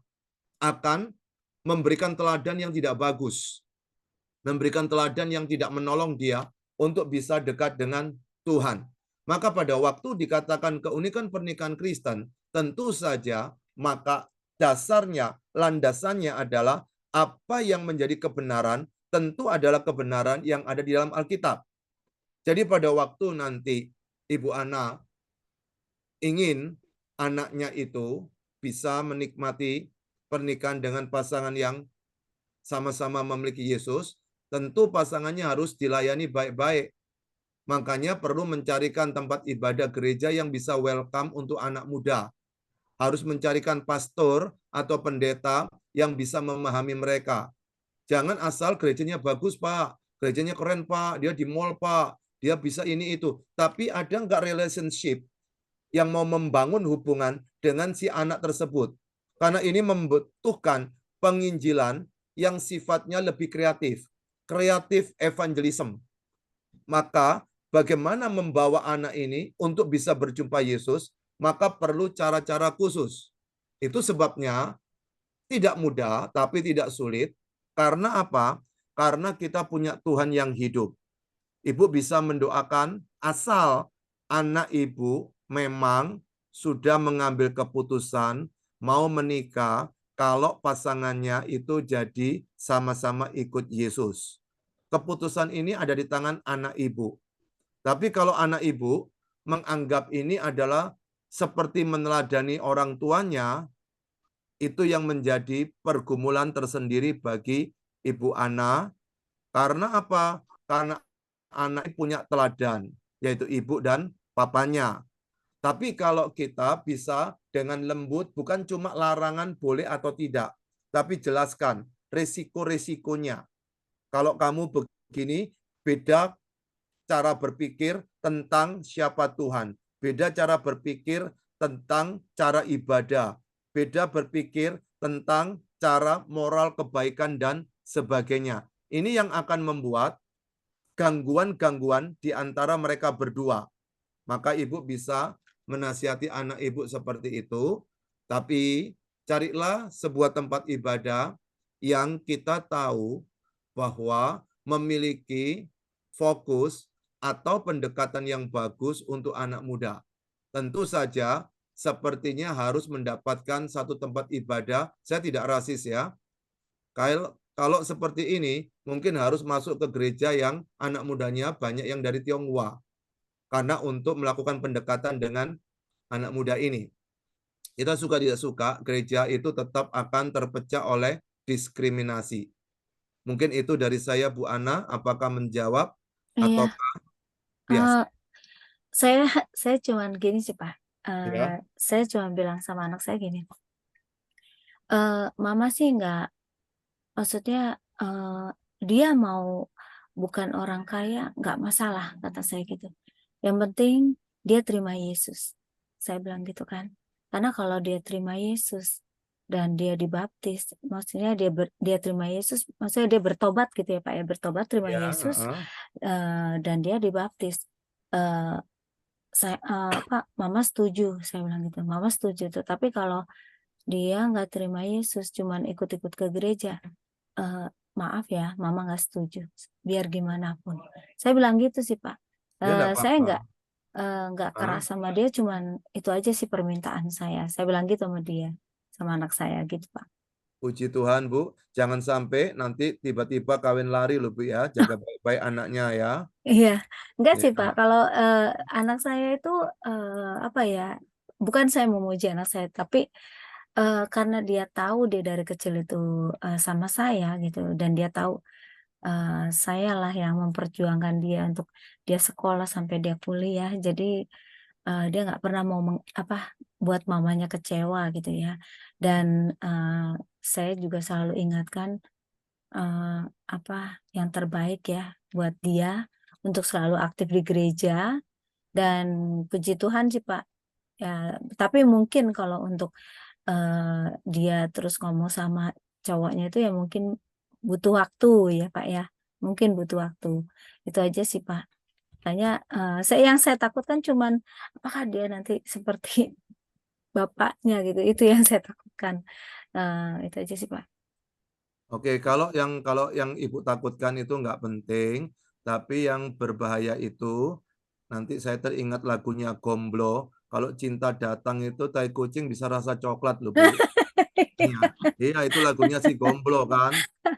Nah, Iya, iya. karena orang kalau jatuh cinta itu namanya juga jatuh, Bu. Bukan bukan bukan duduk cinta, tapi jatuh. Nah, Ibu harus Iya Pak. hati-hati. Jangan Iya, sampai di iya. depan Ibu itu dia iya ma, iya ma, iya ma. Tapi di balik itu dia punya skenario yang beda, Bu Ana. Iya, betul Pak. Betul. Terima Nah, kasih Pak. sama Bu Ana, Tuhan Ya, memberkati. shalom. Shalom. Oke, kasih Ibu Ana Chan ya. Ada lagi kah di antara kita yang di Zoom meeting yang mau nanya? Ya sudah ngerti ya apa yang dimaksud dengan keunikan pernikahan Kristen. Masih adakah ya? Masih mau bertanya? Silakan Bapak Ibu. Masih ada kesempatan. Wow, sebenarnya menarik ini tentang keunikan pernikahan. Oh, ini boleh nggak Pak? 2 kali Pak. Ini Bu Rahel kayaknya masih lanjut ini. Ya, kalau Silakan. nggak ada ya boleh aja, Pak. Kita mainkan Silakan aja, Bu Pak. Rahel.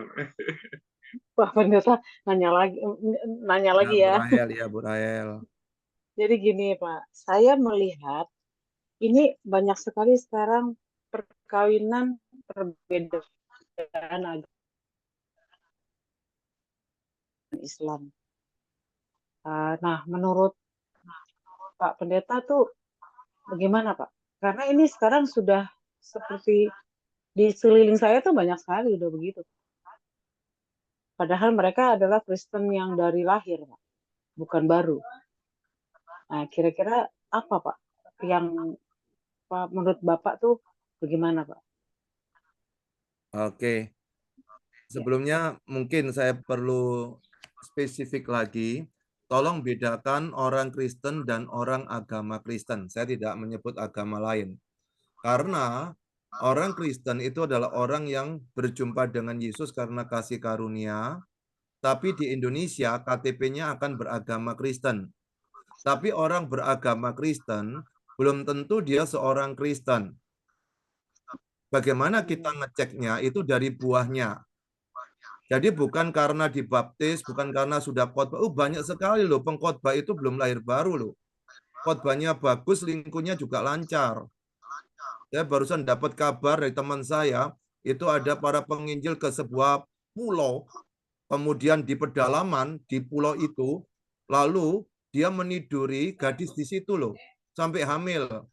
Ini penginjil, utusan Injil ini. Wih, jahat-jahat sekali. Makanya Bapak Ibu, bukan masalah sejak lahir sudah Kristen, atau mungkin dia sudah ke gereja, khotbahnya bagus, menginjil bagus, sudah sekolah Alkitab. Itu bukan sebagai ciri-ciri yang utama. Tapi dari buahnya, kita akan tahu apakah dia di pohon yang tepat. Maka dari itu, seorang Kristen pasti beragama Kristen di Indonesia. Karena kita ini mewajibkan harus punya agama. Tapi orang beragama Kristen belum tentu orang Kristen. Orang Kristen itu saya sebut sebagai Jesus Inside. Anda kalau ada waktu, boleh cari komen kisah ini di Instagram saya. Jadi YouTube, Instagram maupun TikTok itu semuanya pakai nama Salam Hati Gembira semua. Nah, Jesus Inside itu adalah kalau orang sudah memiliki Yesus. Kan kita biasa mendengar dulu Pentium Inside. Ini Jesus Inside. Tapi kalau orang itu suka ke gereja, tetapi tidak memiliki Yesus, saya sebut Jesus Beside. Jadi dia tidak punya Yesus, tapi punya pengetahuan yang bagus tentang Yesus. Dia pandai bicara tentang Yesus, dia pengajar tentang Yesus, tapi dia tidak punya Yesus. Bukan Jesus Inside, Jesus Beside, nongkrongnya di gereja. Tapi persoalannya ada orang yang pandai bicara tentang Yesus, tapi saudara tahu dia tidak ke gereja tapi beragama lain. Mereka pakar tentang peryesusan juga. Saya sebut Jesus outside. Tapi ada yang tidak peduli Yesus-Yesusan, saya sebut Jesus offside. Jadi kalau ingat sepak bola, ingatlah ini. Jadi ada outside, ada offside. Jadi kalau orang itu belum memiliki Yesus, maka firman Tuhan itu tidak menjadi keharusan bagi orang itu untuk diterapkan.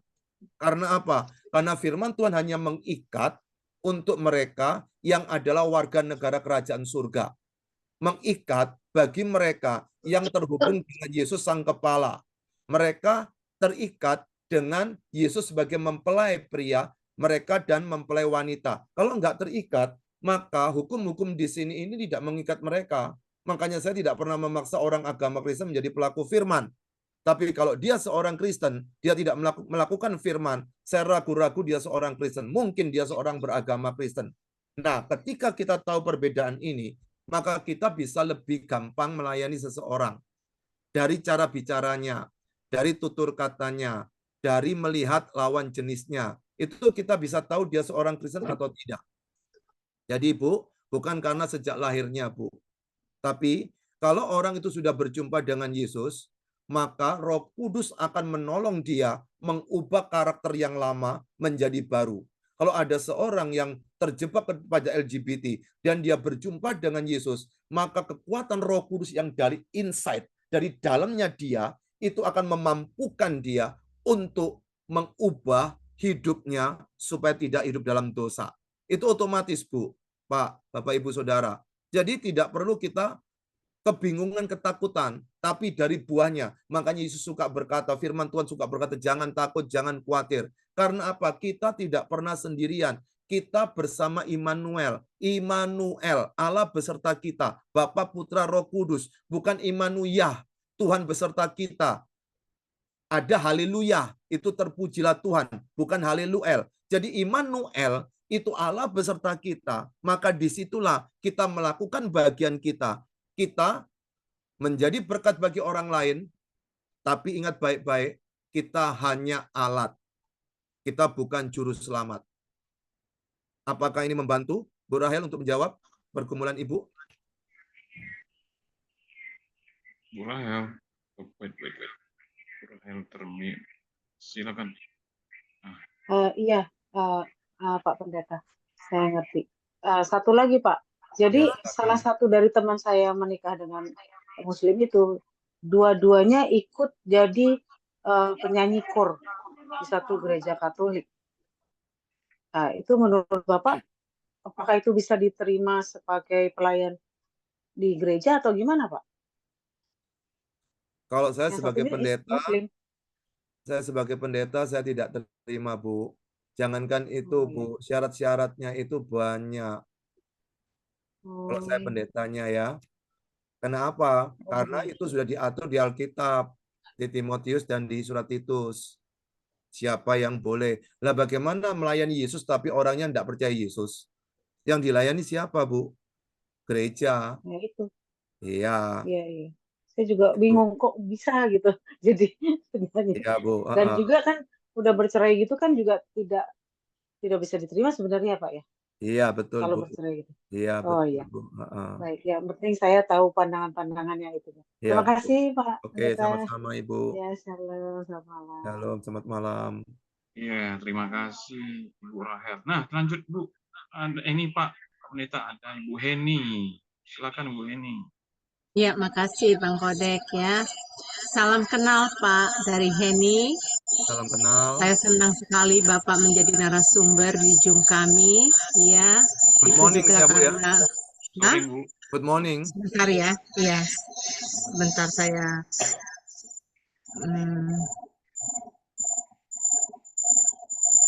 Bentar, agak di. Sebentar ya, saya tutup pintu. Ya, Bu.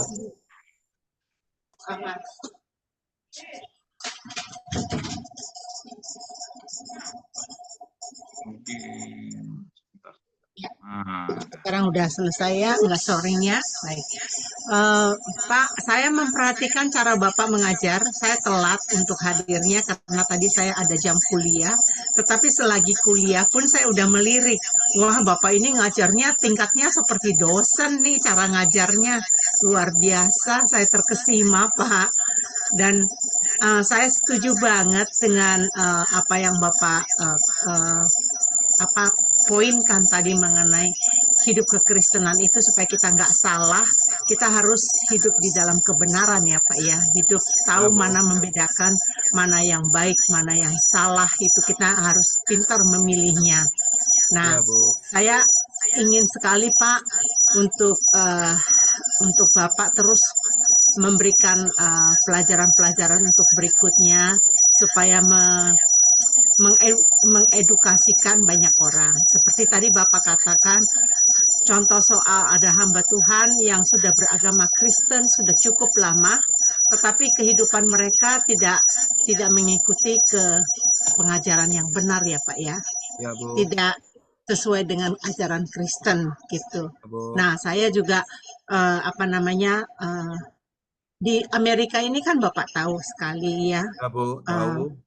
Kehidupan bebas gitu ya. Bu. Dan saya melihat di tren, saya lihat di bus, orang-orang perempuan dengan perempuan, laki-laki dengan laki-laki, udah hidup bebas yang nggak enak ditonton lah istilahnya gitu. Nah, saya sendiri Pak di Amerika ini banyak sekali pria-pria yang jatuh hati ke saya. Tapi saya punya target, saya punya ininya Pak yang saya harus kejar. Hidupnya dia harus takut sama Tuhan dulu, terus kemudian dia harus satu agama dengan saya. Ya, Bu. Nah, teman-teman saya yang lain mengajarkannya gini, udahlah Heni, deketin aja dulu, yang penting dapat surat, kamu dapat ilegalnya gitu. Saya katakan, karena saya tahu tujuan hidup saya adalah kerajaan sorga. Jadi saya bukan mau nyari yang yang temporary di dunia ini ya. Jadi saya tidak menghalalkan segala sesuatu untuk supaya saya mendapatkan ilegal itu. Jadi memang sebagai anak Tuhan ya Pak ya, saya merasakan sekali bagaimana godaan itu menggoda. Kayak saya Pak, saya kangen sama kedua anak saya di Indonesia. Saya ingin ketemu dengan mereka, tapi belum saatnya saya bisa pulang saat ini karena saya masih punya beban. Nah, yang kehidupan kekristenan ini memang harus ada yang dikorbankan ya Pak ya, korbankan perasaan, korbankan itu untuk mengejar. Nah, saya tipe orang yang hukum itu ya Pak, bukan karena tipe saya orang perfeksionis, bukan, tetapi saya nggak mau main-main ikut Tuhan. Kalau memang ikut Tuhan yang benar, secara benar gitu. Jadi hidup kekristenan ini nggak mudah. Nah, pertanyaan saya Pak, sampai saat ini belum terjawab. Dengan pernikahan sesama jenis itu Pak, apakah itu dibawa, apakah itu saya percaya itu ada kelainan jiwa. Benar nggak, Pak? Apa saya salah menilainya ada kelainan jiwa? Sehingga mereka suka dengan sesama jenis mereka. Nah, apakah itu ada dikatakan ada penyakit, Pak, di dalam kehidupan mereka? Tolong, Pak. Makasih banyak. Oke, itu kalau sesuai dengan PBB, tidak boleh lagi dikatakan seperti itu. Karena ya ada itu mereka mengeluarkan, makanya tidak ada kaitannya sama medis ataupun kelainan ini. Iya. Sampai mereka berkata bahwa itu memang bawaan seperti itu. Makanya saya mengeluarkan statement, kenapa mereka seperti itu? Karena cengkeraman dosa. Pada waktu awalnya kan diciptakan laki dan perempuan. Lalu tiba-tiba muncullah orang ini berkata, oh Tuhan kacau. Mestinya ada yang lain, pilihan yang ketiga. Bukan laki, bukan perempuan. Alkitab cuma dua, laki atau perempuan. Tidak ada yang ketiga. Nah, apa yang membuat mereka seperti itu? Memberontak kepada Tuhan karena cengkeraman dosa. Nah, cengkeraman ini susah dilepas. Saya kasih contoh ya. Kalau ada di antara Bapak Ibu yang masa lalunya pernah nonton film porno dan hobi nonton film porno, itu susah lepas loh. Maka membutuhkan perjuangan yang berat. Kalau tidak memutuskan, tidak akan lepas dia. Kalau ada, mungkin Anda yang masih contoh merokok, itu mau lepas susah. Keinginan ada, tapi tidak bisa lepas. Kenapa? Di sini sudah membentuk satu pola. Nah, demikian juga kenapa saya berkata tadi, mereka yang terjebak kepada LGBTQ ini, pertama itu karena cengkeraman dosa. Tapi yang kedua, cara didik. Jadi cara didik inilah yang membuat orang, mestinya itu ada yang C ketiga, saya ada 3C. C pertama itu cengkeraman dosa, C yang kedua cara didik, C yang ketiga citra diri, gambar diri. Gambar dirinya sudah rusak. Jadi pada waktu sudah rusak gambar ini, penyebabnya apa? Yang nomor 2, yaitu cara didik. Cara didik ini ketika masih kecil, jangan kita suka berkata, nggak apa-apa masih kecil, lucu kok. Tidak bisa. Ketika sudah miring, dia tambah miring. Ketika kecil kita tidak berani saklek kenceng, dia akan jadi rusak. Maka dari itu, kenapa ketika kita lihat di dunia barat khususnya, tidak ada lagi orang yang suka dengan Alkitab. Tidak boleh mukul lagi. Kalau ada orang tua mukul anak, itu bisa kena HAM. Dan Indonesia sekarang sudah menerapkan seperti itu. Nah, itu sebabnya kenapa? Karena mengadopsi pendidikan, menghargai manusia lebih tinggi daripada Tuhan Sang Pencipta. Sehingga manusia itu berkata, udah kalau memang ribet dengan Tuhan, saya mau jadi ateis. Dia berkata tidak ada Tuhan. Tapi ada pula ateis yang praktis, Ibu. Namanya agnostik. Tidak tahu, menau tentang Tuhan. Tapi ada pula orang yang disebut deisme. Dia berkata, ya Tuhan ada, tapi dia nggak peduli lagi. Dia ngurusin, punya urusannya sendiri. Dia nggak ngurus lagi kita, apa yang ada di dunia ini. Tapi ada lagi orang-orang yang memikirkan pragmatis. Yang penting dia bisa nikmati hidupnya. Dia nggak peduli apa kata orang, apa kata Tuhan. Yang penting dia bahagia. Nah, tujuannya kalau memang bahagia, tujuannya kalau memang sukses, tujuannya kalau memang dia bisa menikmati hedonisme, dia tidak akan cari Tuhan. Nah, hukumnya itu di Tuhan. Ketika dia melawan Tuhan, dia akan mengalami goncangan. Contoh Ibu ya, Ibu kan di New York ya. Pada waktu 9/11 itu terjadi, hancur ditabrak, lalu ada sebuah kisah yang saya dengar dari hamba Tuhan, kemudian orang-orang itu teriak, di mana Tuhan? Pada waktu itu ditabrakkan ribuan yang mati. Di mana Tuhan? Lalu hamba Tuhan berkata, loh ketika ada bencana cari Tuhan, ketika damai sukacita sukses mengalami hedon yang luar biasa, dia tidak cari Tuhan. Ngapain cari Tuhan? Ya udah, usahamu sendiri aja hadapi ini. Nah, artinya adalah kalau kita mau jujur, orang Amerika itu haus Tuhan, tetapi tidak ada pemimpinnya. Pemimpinnya nggak kuat, iya. Tidak ada figurnya, Ibu. Nggak ada figur. Ada teman-teman yang ngajak saya pindah ke negara lain. Artinya apa? Mereka butuh figur untuk bisa menegakkan kebenaran. Ragu-ragu. Kenapa? Takut nanti melanggar HAM, nanti takut nanti melanggar tradisi tertentu. Loh, kita suka enggak suka akan seperti itu. Contoh ya, mereka yang menegakkan HAM itu sesungguhnya melanggar Alkitab loh. Tapi Betul. kita kalau ngomong keras dianggap melanggar HAM.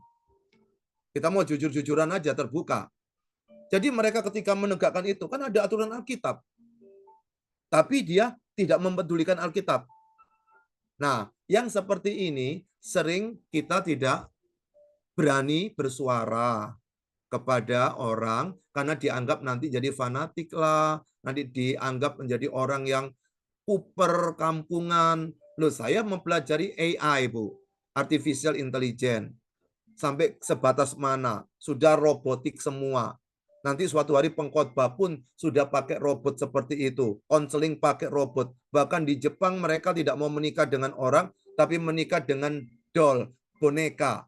Boneka itu bisa ngajak nge-seks. Bisa kayak manusia hidup. Loh, sekarang kalau bisa seperti itu, makanya di Jepang usia tuanya semakin banyak, anak mudanya semakin berkurang, anak-anak berkurang, karena yang generasi muda nggak mau menikah dengan manusia. Mereka menikmati onani, masturbasi. Kenapa? Karena mindset. Tidak ada yang bicara. Nah, mungkin Ibu di sana bisa menjadi garam dan terang untuk sekitarnya. Bu, Bapak, mungkin mereka yang mendengarkan apa yang saya sampaikan, semakin engkau cinta Yesus, kita ini semakin kekurangan teman. Bukan karena kita ini cari musuh, tapi orang melihat kita menjadi silau karena kita adalah the representative of God, the representative of kingdom. Coba bayangkan kalau kita the ambassador, kita ini duta besar, kita kan menjaga wibawanya negara kita, bukan? Nah, kita ini menjaga wibawa surga. Orang di dunia nggak suka dengan kita, Bu. Tapi kita nggak cari musuh, kita nggak cari gara-gara. Contoh di lingkungan saya, mereka menunjuk jadi RT. Tapi karena saya Kristen nggak jadi. Artinya adalah, itu perjuangan yang akan kita hadapi. Makanya ketika Ibu bertanya seperti ini, Ibu harus kuat, menguatkan anak, menguatkan diri Ibu, orang yang di sekitar Ibu aja, yang bisa kita jangkau, Bu. Mungkin itu yang bisa saya bagi untuk Bu Heni pada saat ini. Baik, Pak. Makasih banyak ya, Pak. Ya. Tuhan Yesus Yesus memberkati. memberkati. Good morning ya. Sekarang morning sana, Bu ya. Ya, siang, Pak. Oh, siang ya. Morning, jam 11. Jam 11 ya. Masih Ya. AM ya. Oke. Iya, AM in the morning. Thank you, Pak. Thank Welcome, you. Ibu. Sama-sama. Saya kembalikan ke Bang Kodex. Iya. Terima kasih, Ibu Heni. Oke, Pak, ini ada sebenarnya pertanyaan juga ini. Iya, Pak. Pertanyaannya begini, Pak. Apabila lansia ya, berarti udah usia lanjut ya, bercerai nih, Pak. Iya, Pak. Bercerainya tuh sudah lama. Iya, Pak. Dan ingin kawin lagi untuk terakhir kali. Nah, Ya, ini Pak. apakah ini bisa dikatakan tidak hidup dalam perzinahan gitu loh? Gimana, Pak Pendeta? Oke, terima kasih. Ini pertanyaan sangat fenomenal. Kenapa? Pasti ada dua jawaban. Ada yang satu berkata boleh, ada yang satu berkata tidak boleh. Nah, pertanyaan saya dua dulu. Yang pertama, apakah dulu diberkati di gereja atau tidak? Itu pertanyaan yang pertama. Yang kedua, ini bercerainya gara-gara apa? Itu yang perlu dicari tahu. Nah, pada waktu mereka sedang menghadapi persoalan ini, tentu apa yang menjadi latar belakang itu yang bisa menjadi pijakan untuk mengambil keputusan. Tapi prinsipnya kalau orang itu diberkati di gereja dan sudah bercerai, kenapa sudah usia lansia kok masih kepingin menikah lagi? Layani Tuhan dengan maksimal lah. Itu yang saya katakan tadi di 1 Korintus pasal 7 itu. Kita bisa memuliakan Tuhan lebih lagi dengan apa yang kita lakukan. Apakah ada jaminan kalau sudah menikah nggak cerai lagi? Siapa yang berani jamin bahwa tidak bercerai lagi? Apakah tidak akan ada konflik yang terjadi di antara mereka? Maka inilah pikiran-pikiran yang perlu dimunculkan supaya pada waktu nanti mengambil keputusan menikah lagi, mereka tidak akan menyesal, tentunya melawan firman. Itu yang lebih penting. Karena saya punya gambaran ini. Laki, perempuan jadi satu. Ini diikat di surga, di dalam alam roh. Ini diikat di alam jasmani. Alam jasmani ini bisa dipisahkan oleh pengadilan. Ingat ya, yang menceraikan itu bukan gereja, tapi pengadilan. Gereja itu nggak ada surat cerai. Nah, pada waktu dipisahkan oleh pengadilan, maka di situ yang di atas ini kan belum bercerai. Lalu ini kalau menikah lagi, yang jempol ini dengan ini dengan ini. Nah, ini kan belum putus ini, yang ini. Maka perlu dipikirkan lebih panjang lagi untuk kasus ini, karena akan menyangkut kesetiaan kita kepada firman Tuhan. Meskipun ada beberapa hamba Tuhan yang boleh. Tapi kalau dari posisi saya tetap tegak lurus untuk menjelaskan apa yang ada dalam Alkitab. Ada yang berkata, Bapak ini hati-hati Pak, karena Bapak ini tidak memikirkan manusia, karena lebih memikirkan yang sifatnya teologis, bukan yang humanis. Oh, saya ngerti, memang berat. Kalau orang sudah menikah, ada gairah seks kepingin menikah lagi. Atau yang bercerainya masih usia muda, atau ditinggal pasangannya. Nah, itu kan tentu gairah seks dan masa depan, jaminan ekonomi sebagainya itu kan banyak. Tapi Bapak Ibu, kebenaran adalah kebenaran, maka saya tidak akan melanggarnya.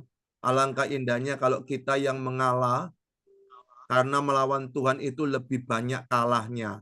Kita tidak mungkin menang.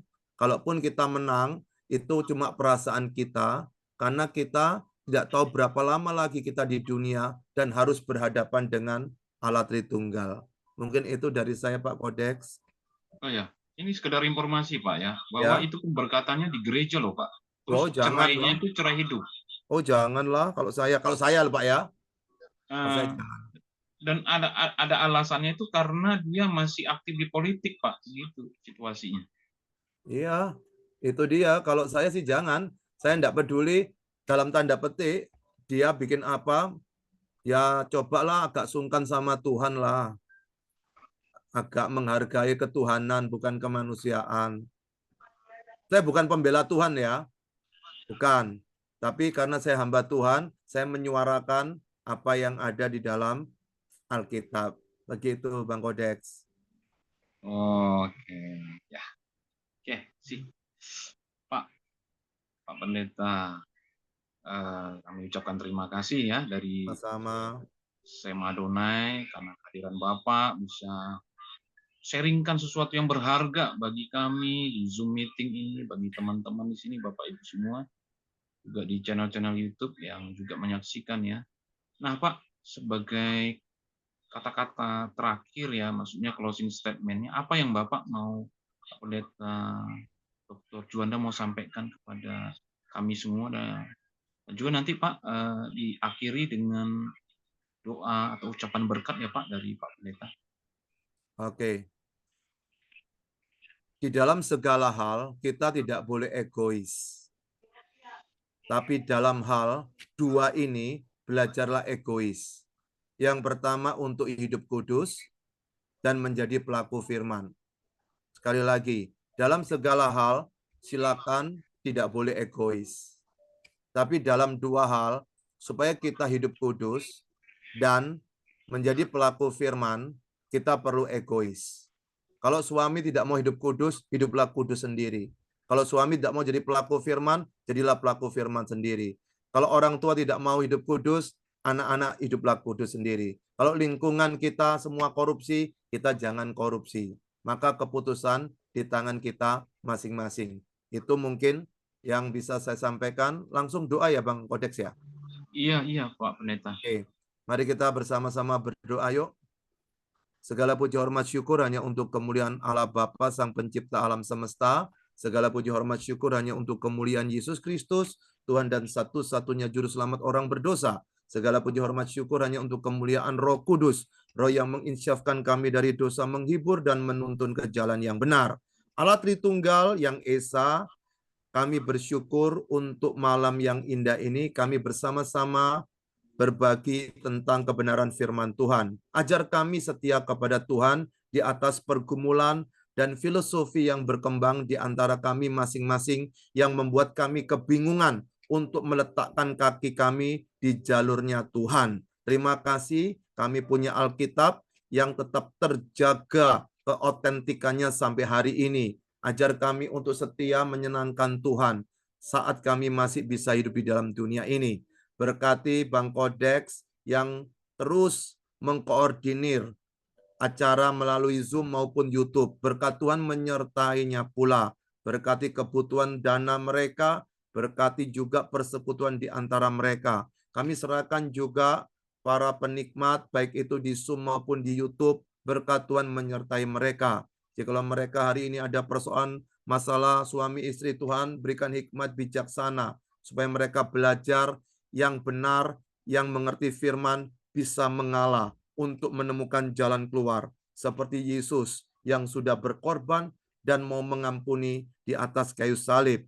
Berkati yang sedang mencari pekerjaan maupun yang sedang menghadapi sakit penyakit, berkat Tuhan menyertai. Yang sedang jauh dari keluarga, mungkin dipisahkan oleh laut ataupun benua, berkat Tuhan menyertai mereka semua. Kami serahkan bangsa kami dari Sabang sampai Merauke, dari Pulau Miyanga sampai Pulau Rote. Lindungi Bapak Presiden Jokowi dan wakil dan seluruh staf yang ada di Indonesia, supaya damai sejahtera akan menaungi Indonesia. Kami tetap bisa bergereja dengan damai, kami bisa punya anak, beranak, kami bisa bekerja, bisa nyaman di Indonesia. Tuhan tolonglah pemilihan pada tahun 2024, kiranya yang nasionalis yang akan memimpin, supaya Pancasila tetap tegak berdiri, dan kami tidak kesulitan untuk beribadah, khususnya di daerah-daerah, di mana bukan di kota besar, yang merasakan tekanan yang begitu berat dari aparat-aparat dan orang-orang di sana. Tuhan tolonglah bangsa kami Indonesia, khususnya gereja Tuhan. Dan sebentar kami akan berpisah, kami akan kembali ke dalam aktivitas kami masing-masing. Sebelum pulang, mari arahkanlah hatimu kepada Tuhan Allah dan bersiap-siap untuk menerima berkat yang tidak terduga-duga dari Allah yang Maha Kuasa Pencipta alam semesta. Engkaulah Jehovah Jireh yang pasti menyediakan segala kebutuhan kita. Engkaulah Jehovah Rafa yang pasti menyembuhkan sakit penyakit kita. Dan Engkaulah Jehovah Shalom yang pasti menyertai kita dengan damai sejahteranya yang abadi. Kiranya kasih Allah Bapa dalam nama Yesus Kristus Tuhan dengan kuat kuasa Roh Kudus akan memampukan kami tetap bersemangat, khususnya menjaga keunikan kami sebagai seorang yang percaya kepada Tuhan Yesus. Dalam nama Tuhan Yesus, kami sudah mengucap syukur dan berdoa. Haleluya. Mari yang percaya sama-sama katakan, amin. Tuhan Yesus memberkati. Terima kasih. Terima kasih. Buat teman-teman yang ada di Zoom meeting, kontribusinya tadi dalam Q&A dan juga dalam ini kita sama-sama